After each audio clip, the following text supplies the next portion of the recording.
National youth president मेरे साथ मौजूद है प्रदीप जी। आज आपको पता है कि राजस्थान में यादव महासभा का आयोजन किया गया है और कहीं ना कहीं ये सफल भी हुई है। जो एजेंडे लेकर चल रहे हैं, कहीं ना कहीं उन एजेंडों पर आज बात की गई है। दो जो एजेंडे हैं वो खास तौर पर रखे गए हैं। बहुत स्वागत है प्रदीप जी। दो एजेंडे मैंने सुने हैं कि सबसे पहले तो यादव रेजिमेंट होना बहुत ज़रूरी है, जातीय जनगणना होना बहुत ज़रूरी है। आप क्या कुछ कहना चाहेंगे?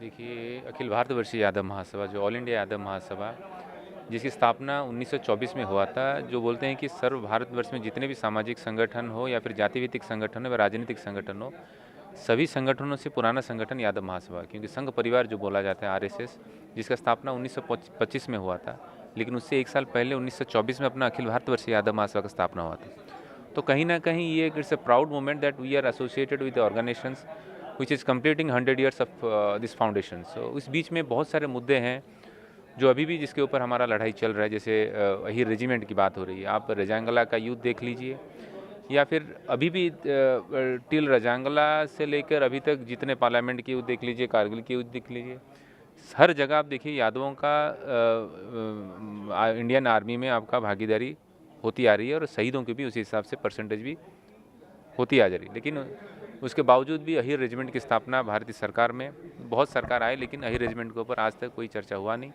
ना ही अहीर रेजिमेंट को भारतीय सेना में इम्प्लीमेंट करने का कोई बात भी नहीं रहा। ना ही पार्लियामेंट हो या फिर असेंबली हो, कहीं पे भी इसके ऊपर उसी तरह बढ़ चढ़ कर चर्चा हुआ नहीं। तो ये एक बहुत बड़ी लड़ाई है, आज भी लड़ाई चल रही है।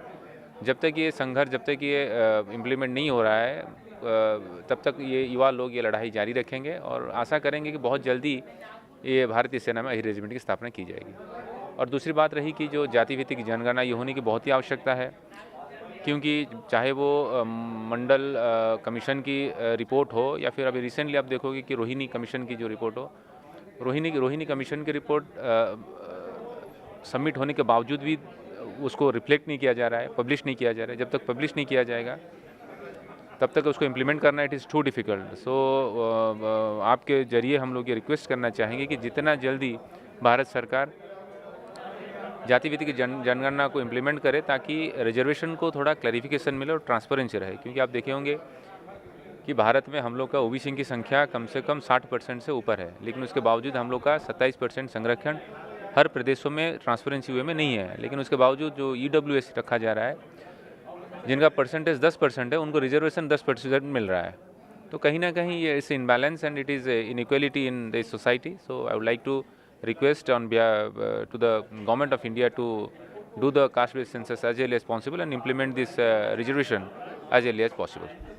कितना आपको लग रहा है कि आप भारत सरकार की बात कर रहे हैं या राजस्थान की सरकार की बात कर रहे हैं कि दोनों में से कौन आपके जो मुद्दे हैं उनको पहले सुन ले? देखिए, एज आई सेड कि हम लोग का जो संगठन है 100 साल का संगठन है और हम लोग का जो संख्या है 20% भारतवर्ष में, तो सरकार गठन करने में हम लोग का भागीदारी जितना रहता है और सरकार को तोड़ने के लिए भी उतना भागीदारी रहती है। तो चाहे वो राजस्थान सरकार हो या भारत सरकार हो, तो जो कि हम लोग को मुद्दे को आगे बढ़ाएगा, हम लोग को आरक्षण देगा और रेजिमेंट को आगे बढ़ाएगा, डेफिनेटली हम लोग की संख्या, हम लोग की जो बोलते हैं वोटिंग परसेंटेज उनके ऊपर जाएगा। तो ये डेमोक्रेसी में जिनका संख्या ज़्यादा रहता है उनकी भागीदारी उतनी रहनी आवश्यकता है। तो इस हिसाब से हम लोग की संख्या भी ज़्यादा है और हम लोग की मांग अगर नहीं रखी जाएगी तो definitely we will revolt and उसका भी हम लोग का नतीजा आगे आने वाले दिनों में इलेक्शन पे दिखाई देगा। चलिए, बहुत शुक्रिया प्रदीप जी।